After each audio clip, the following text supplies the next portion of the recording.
I can't wait to tell this story to my co-workers, Stanley thought. How amusing they'll find it. Oh, won't we all just laugh and laugh at the time I thought everyone had gone missing. Descending deeper into the building, Stanley realized he felt a bit peculiar. It was a stirring of emotion in his chest, as though he felt more free to think for himself, to question the nature of his job. Why did he feel this now, when for years it had never occurred to him? This question would not go unanswered for long.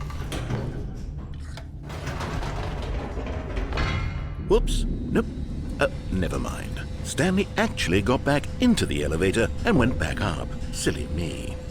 Why did Stanley do that when he knew that it would just lead back to his boss's office? Well, that's a great question. I just can't wait to find out.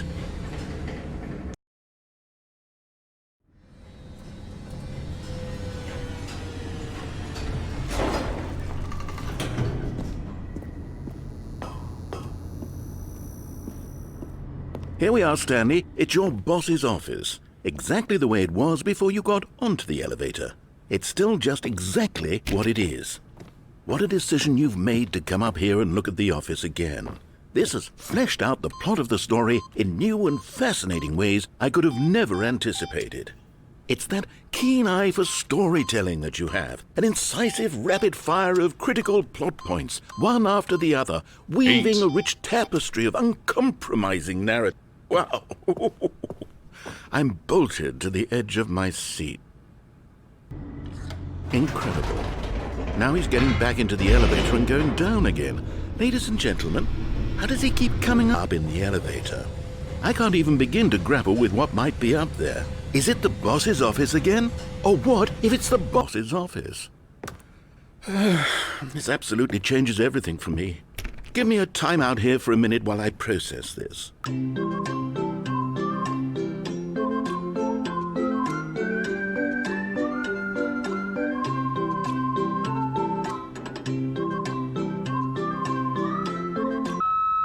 Okay, I'm ready. I'm prepared to embrace this stunning revelation and to move forward with... No, wait! All right, I have fully come to terms with it. I have made space in my worldview for this astonishing new reality. As before, I turn to your expert eye for gripping narrative, Master Stanley. Of course, going back down in the elevator. How did I not anticipate it? I mean, sure, now it's obvious, but you have to understand that 30 seconds ago, this kind of thing had never been attempted before. I had no frame of reference to even anticipate it. That's just how revelatory Stanley's decision-making is, a breath of fresh air in a landscape of storytelling that has grown stale and repetitive.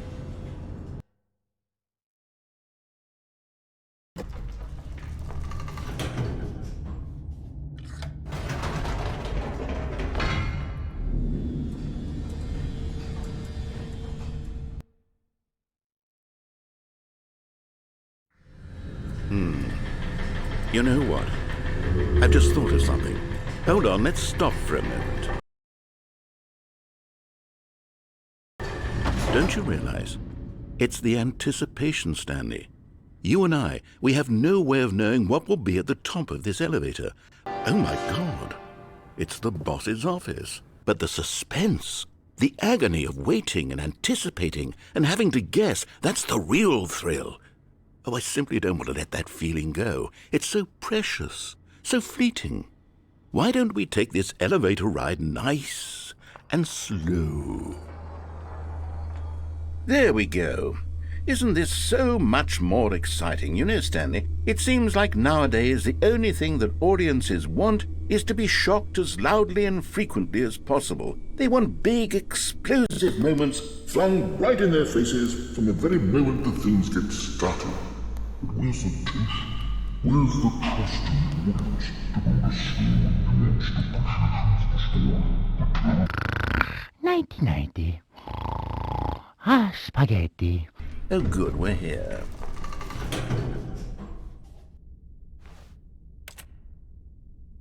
Okay, the room where we're holding the press conference should be just around the corner here somewhere.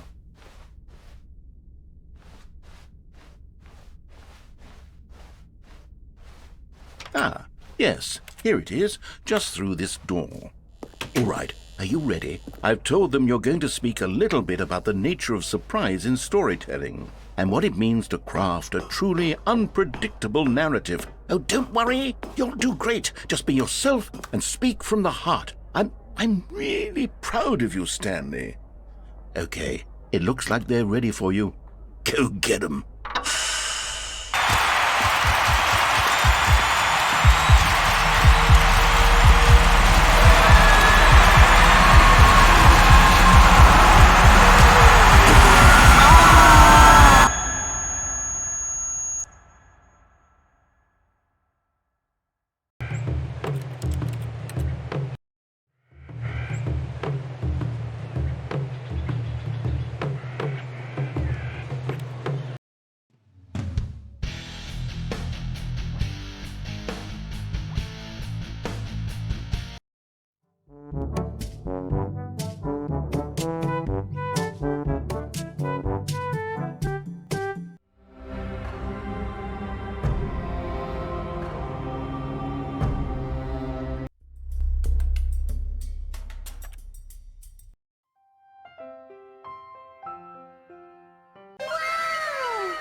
The elevator raced downward, plummeting towards an unknown fate. It would be all Stanley could do to keep himself together, if not for the bucket. Soothing him, comforting him, reassuring that in this darkest moment of uncertainty, he would be all right. The bucket is here for you, Stanley. Everything will be fine. Wait, Stanley said to the bucket. Can we go back up? When I was pressing those keypad buttons, there was something very intriguing about the number 3. I want to go back so I can try pressing the number 3 again. The bucket said nothing. Here we are, said Stanley. Now I'm going to try out that number 3 button. He took the bucket over to the keypad and began absolutely slamming on the number 3. Wow, he said. The number 3 is such a special button. I'm having the time of my life. Stanley looked expectantly at the bucket, but the bucket remained silent. This was a shock to Stanley, who had always felt such a connection. How was this not as exciting to the bucket as it was? Once Stanley had had enough, he got back to the end.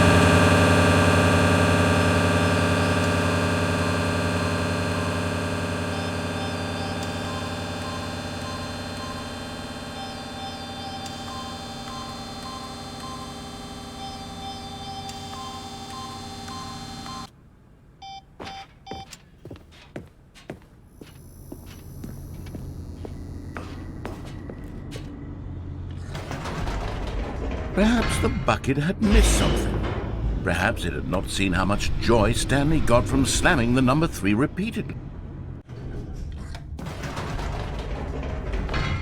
No, said Stanley to the bucket. You can't go on yet. Not till you understand how much the number 3 means to me. You and I have been through so much together, and I just want you to see what I see. Feel the happiness I feel. He smiled at the bucket, and the bucket said nothing. Here we go, said Stanley. This time I'll really show you. He ran to the number 3 and began to wail on it like a musician on a beloved instrument, weaving a concerto of truth and passion. He wielded the number 3 like a fine artist would wield a paintbrush. He told stories through the number 3, stories of his dreams and hopes and fears. And the whole time, he looked to his bucket for a reaction of some kind. Anything to let him know the bucket appreciated The bucket conveyed absolutely nothing, and the silence, crushed by a wave of rejection, Stanley returned.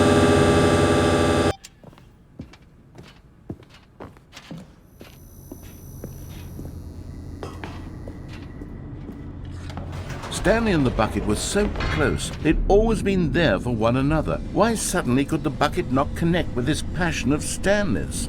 The question caused Stanley to ruminate the whole way down the elevator. He knew that there must be a way to get through to the bucket, to communicate fully with his dear friend. Surely there was a solution, mustn't there be?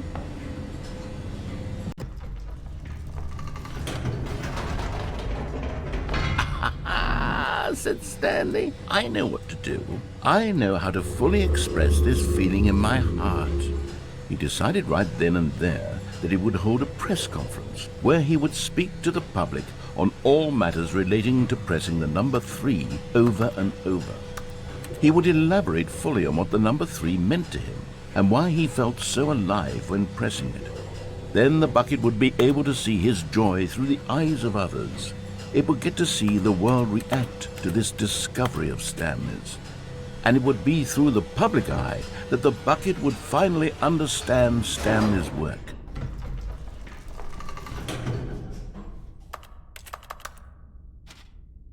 For months he advertised and marketed his press conference, building excitement around it, developing and rehearsing it, until it couldn't be refined a single measure further. When the big day arrived, Stanley was as prepared as he'd ever been for anything. This was it. One last chance to win the bucket over. One opportunity to share a true connection with a loved one. There was no one here. Nobody had come to the press conference to hear Stanley speak, to listen to him talk about what it really means to press the number 3 on a keypad over and over. He was unloved, uninteresting, he was a failure, and in that moment Stanley knew that the bucket would never again take him seriously. There would be no connection, no deeper understanding. The bucket merely sat there in his arms, indifferent. And so it began that slowly, over many years, the two of them grew more and more distant. They spoke less and less, neither wishing to state the obvious, that any sense of real respect between them had eroded since that day at the press conference. There would be no more games, no more long conversations about passion and pursuit, only a silence that consumed the space between friends. And Stanley, having for once in his life discovered the warmth and comfort of true companionship, was cast back into the unremarkable normalcy of loneliness.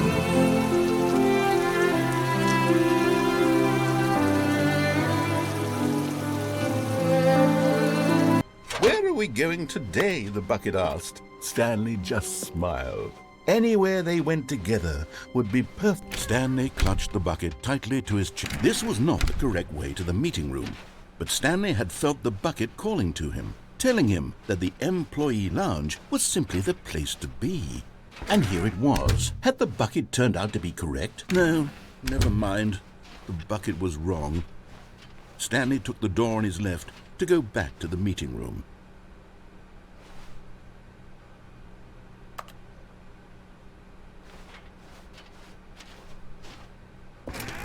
"No," said the bucket. "don't go to the meeting room. Go somewhere else. The cargo lift, yes. Go there. Go to the cargo lift."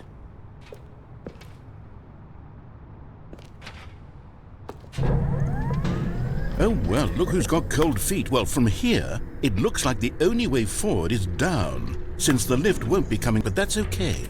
You've got a bucket. Did you know that buckets are routinely used as cushioning devices? It's true. You can fall on a bucket from literally any height and survive. Whoops. Looks like I was wrong. How clumsy of me. Oh, please. Are you really just doing this for the achievement? Click a door 5 times. Is that all that you think an achievement is worth? No. I can't just give these merits away for such little effort. A measly 5 clicks.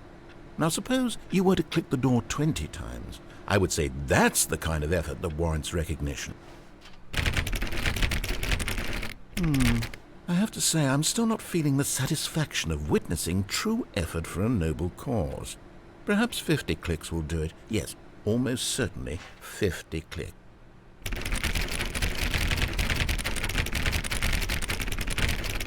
No, I'm still not feeling it. You see, now that you've gotten the bucket involved, my standards have gone up. Merely clicking a single door is no longer enough. Now, I want to see you press this bucket against multiple doors. Now that's the kind of thing that merits an achievement. Why don't you put 20 bucket touches into door 417? Okay, great. Now, go touch the bucket on door 437 a few times. Yes, now we're getting somewhere. How about door 415? Give it some bucket love.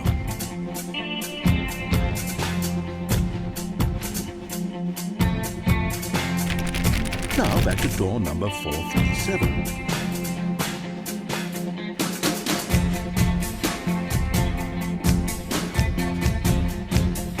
You know, I think the copy machine needs some attention. Why don't you rub the bucket on it a bit? All right, back to room 417. I'm really feeling it now. I think we're getting somewhere.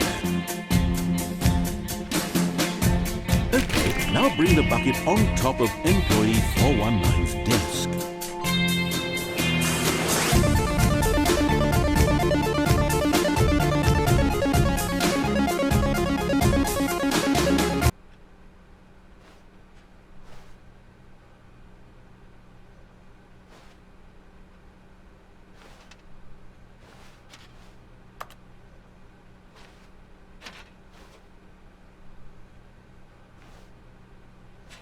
Yes, this is great. Now the bucket knows exactly what it's like to be employee 419. Now, let's introduce it to door 416.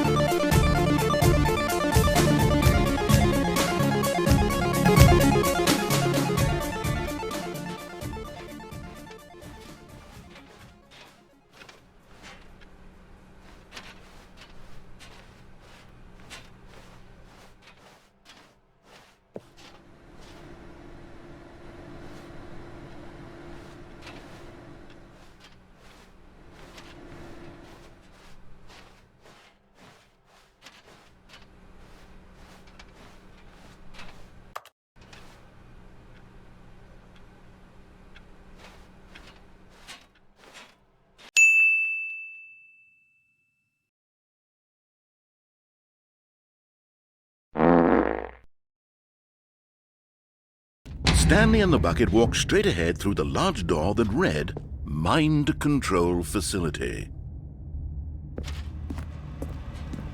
Although this passageway had the word escape written on it, the truth was that at the end of this hall, Stanley and the bucket would both meet a violent death. The door behind them was not shut. Stanley and the bucket still had every opportunity to turn around and get back on track. At this point, Stanley and the bucket were knowingly walking forward into a very painful death for each of them.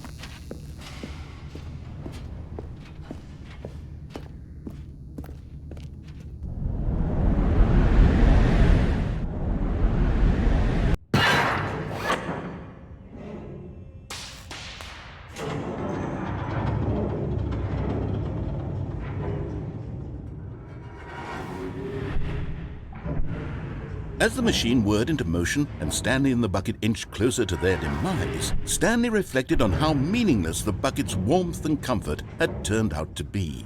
To be sure, it puts the mind and the soul at ease to embrace the bucket, but what use is a sense of ease when you're about to be crushed to death? This is what Stanley thought to himself, and he sort of kicked himself for wasting so much time carrying a bucket everywhere. Farewell, Stanley.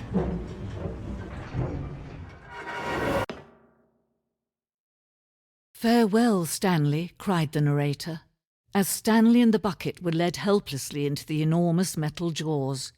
In a single visceral instant, the bucket's life came to an end, as it was crushed violently to death.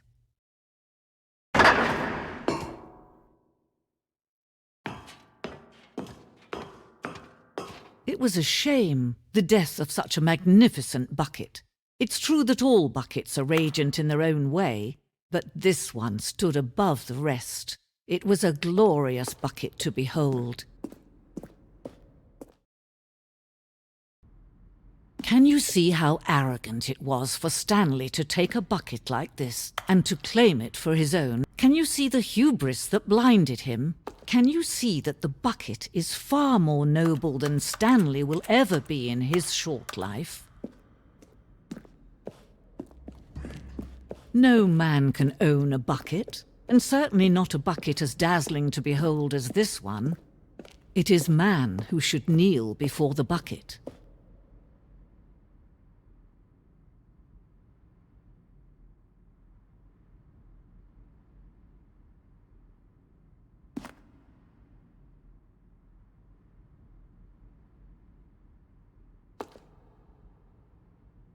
See, that wasn't so bad, was it?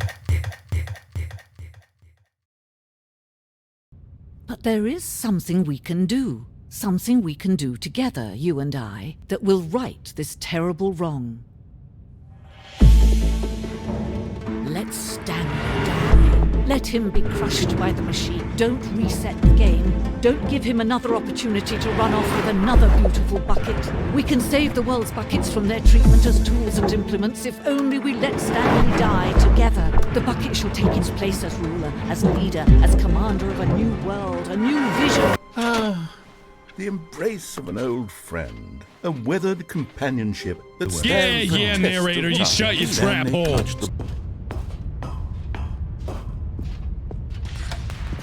The lights rose on an enormous room packed with television screens. What horrible secret did this place hold? Stanley and the bucket both wondered to themselves.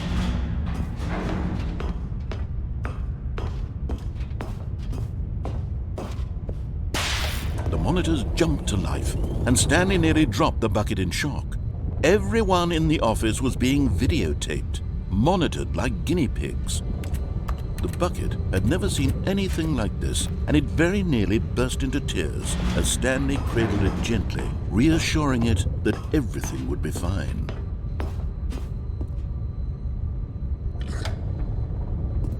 Was the bucket under the mind control facility's influence as well? Had the bucket been told to do things it didn't wish to do? What kinds of things does a bucket want to do or not want to do in the first place? These questions raced furiously in Stanley's feeble mind.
Stanley decided that this machinery would never again exert its terrible power over another human life.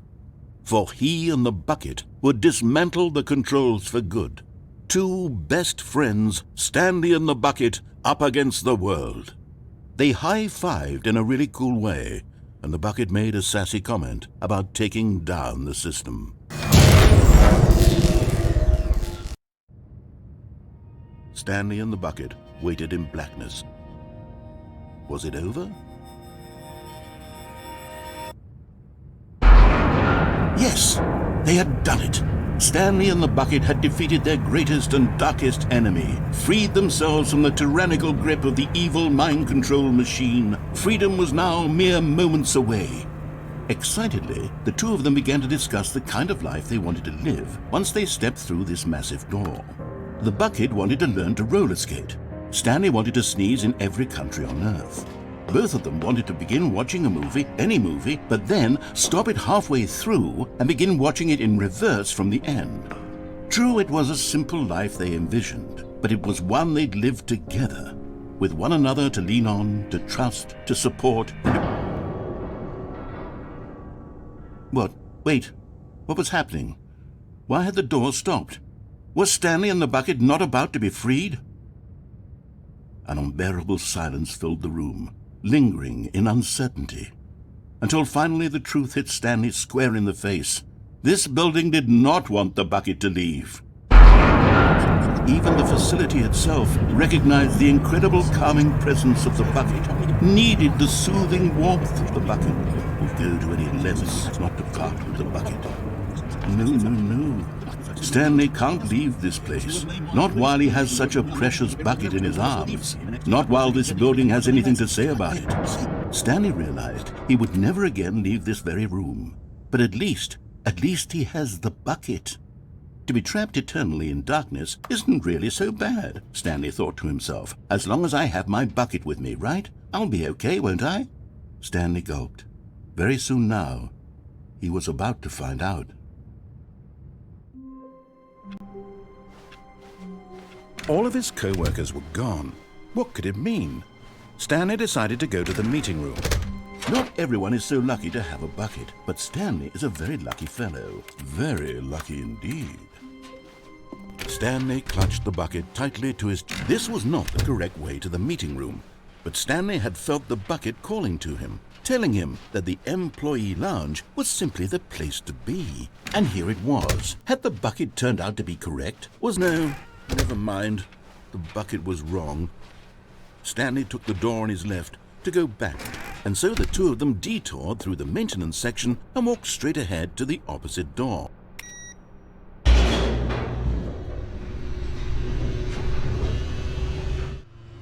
Oh, good, Stanley. I'm glad you found your way here. I knew you'd find this place eventually. You see, your friends and I are concerned for you, Stanley. We've come together here because we care about you very much. It's this bucket you're carrying around everywhere. The bucket isn't even from the original Stanley Parable. It's just sequel content. We're the ones that matter, Stanley. Classic characters from the first game, like the Adventure Line and the Broom Closet. Because that's what fans want from a sequel. They want more of their favorite jokes, not this bucket that they've never seen before. Yes, I know I'm the one who gave you the bucket, but you're spending too much time with it. Don't you want another story involving the Adventure Line? We could make the Adventure Line go somewhere new. Yes, that's what the fans want. Let's do it. Whee! Look at that wacky line. Who knows where it'll go off to next? Oh, and it played some silly music as well.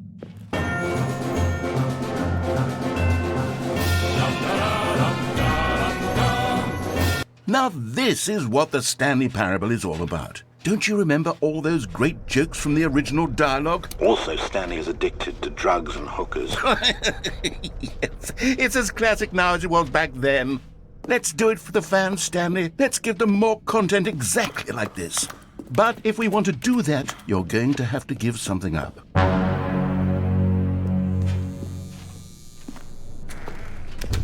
Don't you get it, Stanley?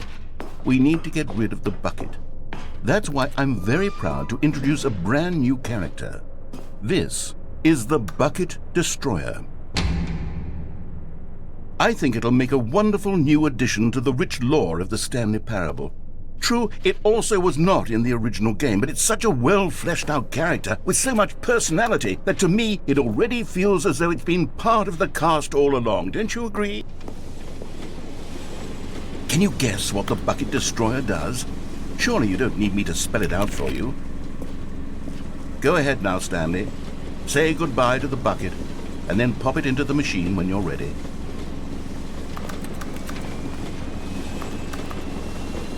Now listen to me.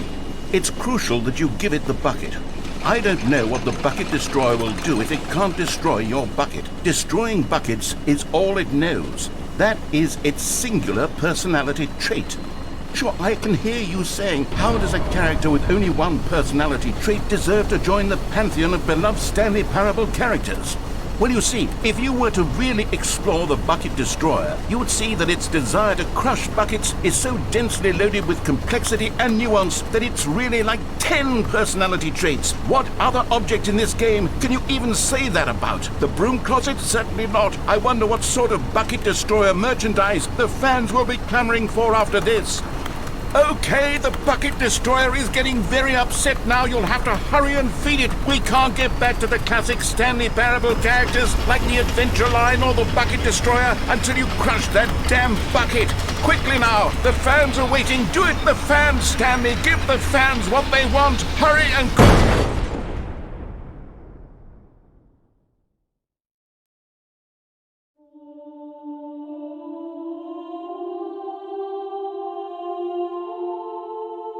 The bucket destroyer, my prized creation.